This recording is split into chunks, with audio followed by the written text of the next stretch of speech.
Բարև ձեզ, Արևմտյան Հայաստանի հեռուստաընկերության հերթական լուրերն են։ Արևմտյան Հայաստանի բادվիրագությունը հարկանքի դուք մատուցեց Լեոնիդ Ասկալդյանի հիշադակին։ Թրքակետը գսե, երբ մեր պետությունը եւ եկեղեցին գտիրախավորվին, ժողովուրդը ինքնապաշտպանական մղումով կհամախմբվի մայր աթորին, էջմիածին եւ վեհապարին շուրջ։ ԱՄՆ ներս քննարկվեցան Ադրբեջանի եւ անոր գոմե բռնակրաված Արցախի մեջ կրոնական ազատություններու խախտումներն ու հայկական ժառանգության ոչնչացումը։ Դատևիկ Հայրաբեդյան, երկար թաթարը ետք ադրբեջանական քարոզչությունը կվերականգնի պատերազմի սպառնալիքներու հրեդորապանությունը։ Իրան-Իսրայել հագամարտության շուրջ քաղաքական զարգացումներ։ Եվրոխորհրդի նախարարներու կոմիտեն միջանկյալ փանացեմ ընդունեց Ադրբեջանի թեմ Սաֆարովի գործով։ Արցախ ջազ նվագախումբը ելույթ ունեցավ Մոսկվայի մեջ։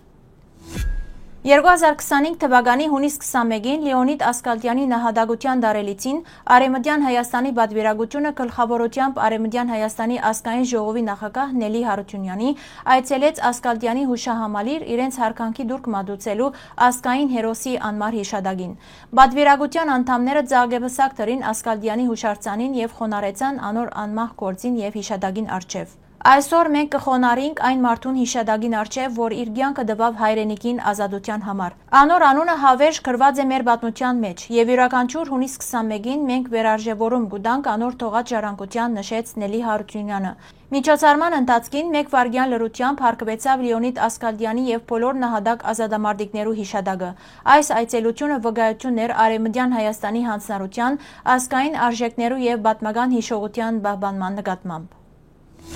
Աշոտ Հակոբյան, Թրքագետ Ռուբեն Մելքոնյան մասնակցելով Էջմիածնի դոնին Arավոտ.am-ի հետ զրույցի ընթացքին անդրադարձավ հայ արաքելական Սուրբ եկեղեցվո թեմ ուղված արշավին եւ մայր աթոռ Սուրբ Էջմիածնի շուրջ ժողովրդի համախմբման անհրաժեշտության։ Ան շեշտեց, որ երբ մեր պետությունը եւ եկեղեցին կդառնան թիրախ, ժողովուրդը նույնիսկ փնաստով կհամախմբվի ազգային սրբություններու շուրջ։ Այսօրվան հոց ներկայությունը ըսավան միայն հոգեվոր չէ, այլ նաեւ քաղաքացիական արտահայտություն մնե մեր ինքնության եւ pedagogical պաշտպանության ի խնդիր։ Թրքակետը քննադատեց նաեւ իշխանություններուն այն բահվածքը, որ Հայաստանի դոները անդեսելով նախընտրած են շնորհավորել Գուրբան Բայրամը։ Ան ըսավ, թե իշխող ուժը վերջին 7 տարիներու ընթացքին բազմաթիվ հագապետական եւ հագազգային քայլեր կատարած է եւ այս մեկը հերթական օրինաչափ դրսեւորումն է։ Անդրադառնալով Նիկոլ Փաշինյանի այն տեսակետին, թե իբր նոր իրողություններու լույսին տակ պետք է զիջիլ ազգային ինքնութենեն եւ հայրենասիրութենեն, Մելքոնյանը ասավ. Պրագմատիզմի քողի տակ ազգային ինքնասիրության զիջումը ոչ մեկ արտարացում գրնա ունենալ։ Հայրենասիրությունը, պրագմատիզմը փոխ լրացնող են եւ ոչ թե հագատիր։ Ոչ ոք կբահանչի այսօրվան իրողությունները հաշվի չառնել եւ ծովեծով Հայաստանը հիմա բահանչել։ Սակայն ովևէ պետություն մանավանդ այս տարածաշրջանին մեջ հարկանքի չարժանանար, երբ կնահանչե իր սրբություններն եւ ինքնության գիծերեն։ Ան ընդգծեց, որ ներկա իշխանության գեղձ պրագմատիզմի կարոզը հերթական պոպուլիստական փորձն է թրքական նախապայմաններու գդարումը քողարկելու համար։ Վարչապետի Թուրքիո հետ հարաբերությունները զրոյական գեդեն սկսելու մասին հայտարարությունը Մելքոնյանը հագասական համարեց, նշելով, որ Թուրքիան երբեք զրոյական գետ չունի, որովհետև իր նախապայմանները 1990-ականներեն սկսած հստակ ձևակերպված են եւ հետեւողականորեն կհետապնդվին Էրդողանի վարչակազմի կողմէ։ Վերջապես, անդրադառնալով Արևմտյան Հայաստանի հայ համայնքի հետ հանդիպման ժամանակ Փաշինյանի «Ջամփա դանք իրենք ալ օգտվին, մենք ալ» տեսակետին, Մելքոնյան խիստ քննադատություն ուղեց ընդգծելով. «Թուրանը միայն ջամփա չէ, ան տարածաշրջանային ռազմավարական ծրագիր մնե, որու նպատակն է թրքական ազդեցության տակ գրավել ամբողջ շրջանը։ Այսպիսի բարձունակ մեկնաբանություններով ներկա իշխանությունը կփորձե հերթական զիջումները քողարկել։ Սակայն այս ծրագրին մեջ Հայաստանի գոյությունը հարցականի տակ է եւ թրքական կողմերը երբեք չեն ընդունած եղած իշխանության բացման կամ փոխադարձության գոչերը։ 2025 թվականի հունիս 5-ին ԱՄՆ-ի միջազգային կրոնական ազատության հանձնաժողովին տեղի ունեցան լսումներ նվիրված Ադրբեջանի մեջ եւ անոր գոմե բռնակրաված Արցախի դարածներուն մեջ կրոնական ազատություններու գոբիտ խախտումներուն։ Զեկուցումներու ընթացքին արձանագրվեցավ, թե հայկական եկեղեցիներու, հուշարձաններու եւ քերեզմանոցներու կանխամտածված ոչնչացումը կշարունակվի իբրև համագարկված քաղաքականություն։ Հանձնաժողովի նախագահ Ստիվեն Շնեկը գոչ ուղեց ԱՄՆ-ի կոնգրեսին պայմանավորել Ադրբեջանին դրվելիք ովևէ ռազմական օգնություն կրոնական ազատություններու իրական բարելավումով։ Ան ընդգծեց նաև ուխտակնացություններու արգելումը եւ 120,000 դեղահանված հայերու սրբավայրեր վերադառնալու իրավունքի ոտնահարումը։ Փորձագետները մատնանշեցին քրիստոնյաներու նկատմամբ գործադրված բնությունները, խաչերու ոչնչացումը եւ հոգեվոր արժանապատվության թեմ եղած հարձակումները։ Հուսիկ Ղուլյան բարձրացնեց, որ Արցախի պատմական հուշարձանները վտանգի տակ են եւ ներկայացուց արբանյակային դիտարկումներու արդյունքները 14 հուշարձանի ամբողջական ոչնչացում, 30-ի անմիջական սպառնալիք։ Ան շեշտեց նաև, որ Ադրբեջանը հայկական եկեղեցիները կներկայացնե որպես աղբանյան, խեղաթյուրելով պատմությունը։ ՅՈՒՆԵՍԿՕ-ի մուտքը տարածաշրջան արգելված է Ադրբեջանի կողմէ։ Ստիվեն Շնեկը շեշտեց նաև ուխտակնացության արգելքներու խնդիրը մոտ 120,000 դեղահանված հայերու սրբավայրեր վերադառնալու իրավունքներու խախտումը։ Արցախի փախստականներու իրավապաշտպան միությունը բարձր կգնահատե ԱՄՆ-ի հանձնաժողովի աջակցությունը նշելով, որ Ադրբեջանի գործողություններու հրապարակային դատապարտումը պատմական արդարությունը վերականգնելու ուղղությամբ կարևոր քայլ մնե։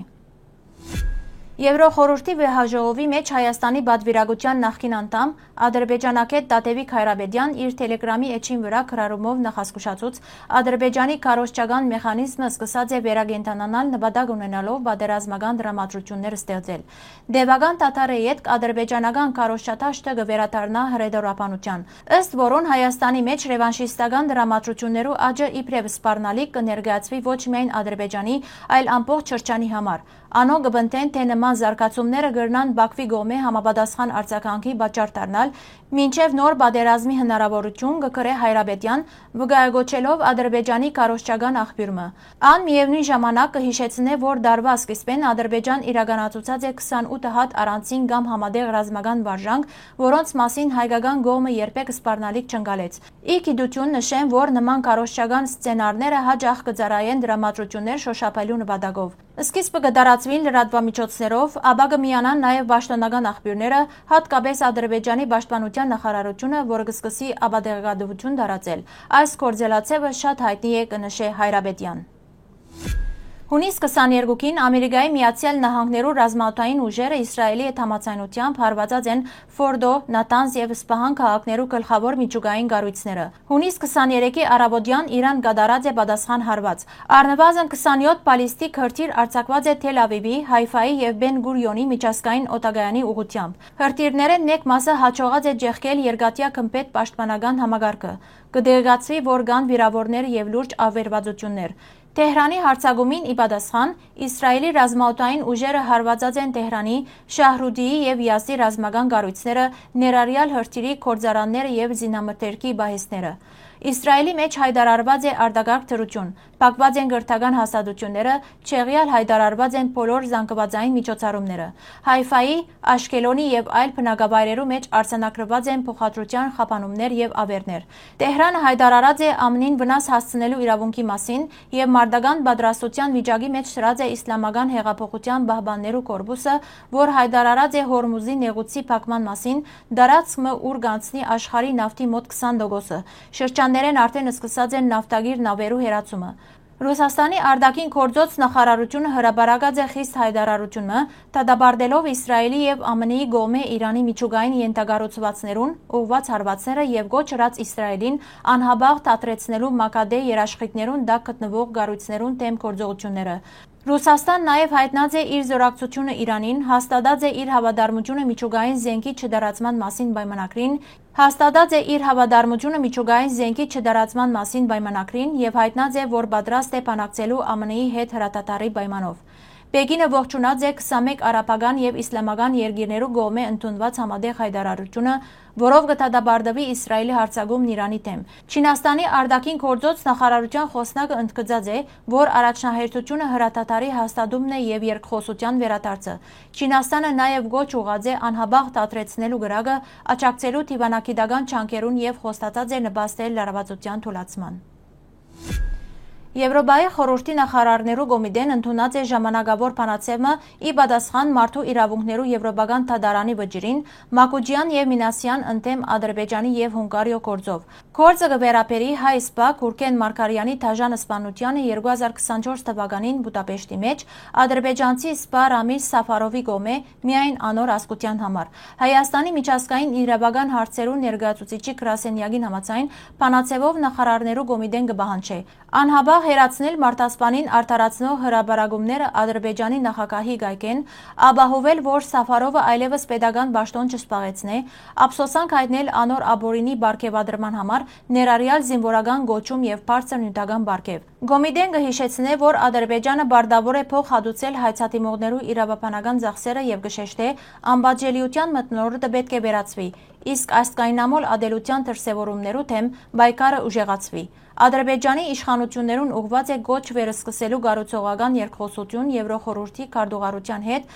անհրաժեշտ քայլերու ամբողջական գիրարգումը ապահովելու նպատակով։ Հիշեցնենք, Ռամիլ Սաֆարովը մասնակցած էր ՆԱՏՕ-ի գործընկերություն խաղաղության համար ծրագրի անկլերենի դասընթացքին Բուդապեշտի մեջ, ուր ներկայ էին նաև Գուրգեն Մարգարյան եւ Հայկ Մակուջյան։ 2024-ի փետրվարին Սաֆարովը սպանած էր քնածած Մարգարյանը գացնի հարվածով։ Թադարանը զինք դադարեցած էր ցմահ փանդարգության առանց պայմանական ազատման իրավունքի։ Չնայած հունգարյան բազմիցս մերժած էր արդահանցումը, 2012-ին Սաֆարովը վերադարձած էր Բաքու, ուր Ալիևը անմիջապես ներում շնորհած էր զինք, զինվորական գոչում եւ նյութական բարգեւ շնորհելով։ Նույն օրը Հայաստանը դադրեցուցած էր դիվանագիտական հարաբերությունները Հունգարիո հետ, որոնք վերականգնված են միայն 2022 թվականին։ Մոսկվայի մեջ տեղի ունեցած է ջազի դարեգան փառատոնը, որոն մասնակցած են ավելի քան 1000 արվեստագետներ Ռուսաստանեն եւ արտասահմանյան երկիրները։ Փառատոնի շրջագիծին մեջ ելույթ ունեցած է Արցախ ջազ նվագախումբը Դիկրան Լալայանի ղեկավարությամբ։ Նվագախումբը ներկայացուց հայ եւ օդարազգի դասական եւ ժամանակակից երգահաներու հեղինակային ստեղծագործություններ։ Հարգելի հայրենագիտներ, այսօրվան համար այսքան էինք նախատեսած։ Շնորհակալություն ձեր ուշադրության համար։ Լավ մնացեք։